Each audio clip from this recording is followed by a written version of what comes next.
Can you tell us your name and a little bit about what you do? Yes, certainly. My name is Paul Connett, Dr. Paul Connett. I teach chemistry at St. Lawrence University in Canton, New York, which is close to the Canadian border. My speciality is environmental chemistry and toxicology. There is a lot of debate about whether fluoride should be added to drinking water. What are your views? I think it's the most ridiculous thing that we've ever done. It was an American idea, of course. I think there may have been some true believers who thought it would reduce tooth decay in the 1940s. But I think the issue has been taken over by other large economic interests. But be that as it may, the latest evidence indicates that it isn't much effective at reducing tooth decay, certainly not drinking the stuff. It may be effective if you brush it on your teeth to a certain extent, and there are many dangers involved with swallowing fluoride. Has fluoride use been tested long term? Well, yes and no. We've got two kinds of fluoride that we have to concern ourselves with. Some countries in the world, like India, China, Kenya, and some other African countries, have high natural fluoride levels. And these communities have been studied for many, many years. And what they found is definitely bone damage. Not only the telltale marks of dental fluorosis, but with long-term exposure, damage to the bones, which leads to a thing called skeletal fluorosis, which the first symptoms of which are like arthritis, pains in the joints, and the terminal symptoms is crippling. Is it possible to overdose on fluoride? If fluoride is added to drinking water, would there be a limit on the amount you could drink?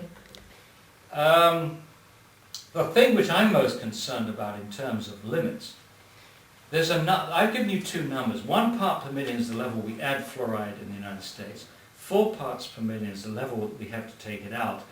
But in my view, it should be lower than 1, which would end water fluoridation. Could fluoride react with substances in the water? Could it react with chlorine in swimming pools? What about shampoos or shower gels? No, I don't think so. Let me be careful. From a chemical perspective, fluoride is very unreactive. If we were talking about fluorine, the cousin of chlorine, extremely chemically reactive. We react with everything, but we're not using fluorine. We're using a compound which contains fluoride, which from a chemical perspective is not very reactive. Do we know what effect fluoride has on the body apart from on our teeth? Fluoride accumulates in the bone. With long exposure, you can anticipate the bones will get more brittle. Early exposure may cause problems with the connecting tissues. You might get arthritis. What effect will it have on wildlife if there is any more fluoride in the water?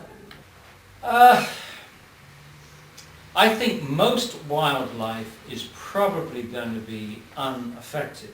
Certainly won't have any effect on the sea. You know, the natural level of fluoride in the sea is 1.3 to 1.4 parts per million, which incidentally makes the issue of the level in mother's milk very intriguing, because life evolved from the sea, and yet by the time we've evolved to the point of producing mammals, the level of fluoride that nature's put in mother's milk is very, very low. So it's not very low because it didn't have fluoride to draw upon. In evolution, had plenty of fluoride to draw upon, but didn't use it. But there is one species in the United States that might be impacted by fluoride, even as levels as lower than 1 part per million, and that is spawning salmon or young salmon. They seem to be very sensitive to fluoride.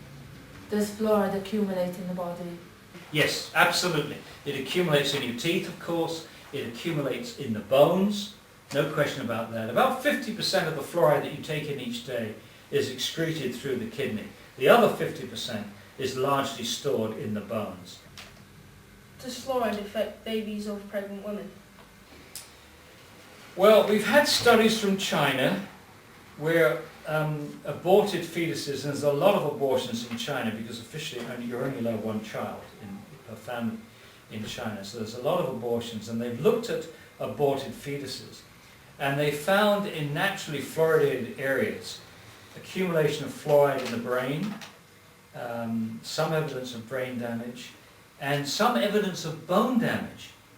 even at relatively low levels of fluoride in the bone, which would not damage an adult, appears to damage the fetus. So we know that fluoride crosses the placental membrane, and it can do damage to the fetus. We are not certain if any of that is happening in the West with our low levels of fluoride, but certainly it seems to have happened in China, where the levels of natural fluoride may be 2, 3, 4, even higher parts per million.